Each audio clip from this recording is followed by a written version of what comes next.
இயேசு கிறிஸ்துவும் நானும்.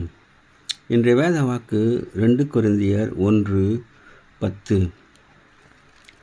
அப்படிப்பட்ட மரணத்தினின்றும் எங்களை தப்புவித்தார், இப்போதும் தப்புவிக்கிறார், இன்னும் தப்புவிப்பார் என்று அவர் நம்பியிருக்கிறோம் என்று பவுல் அப்போஸ்தலன் கொரிந்து சபைக்கு எழுதுகின்றார். ஏனென்றால் ஆசியாவிலே அவர்களுக்கு ஏற்பட்ட உபத்திரவத்தை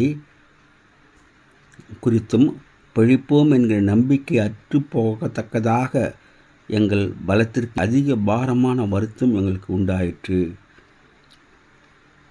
நாங்கள்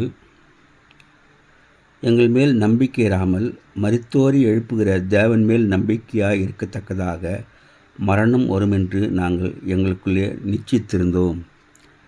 அந்த நாளே அவர் சொல்கின்றார், அவர் தப்புவித்தார், இன்னும் தப்புவிப்பார் என்று நம்பிக்கையோடு சொல்லுகின்றார். நம்மை கூட ஆண்டவர் நம்முடைய பாவங்களிலிருந்து மீட்டு ரட்சித்தார், நம்மை காப்பாற்றுவார், நம்மை வழிநடத்துவார், நம்முடைய தேவையை சந்திப்பார். Have a blessed day. God bless you. Take care. Be safe. Give heart to God, your hand to man. Please subscribe, like and share it. Thanks for watching.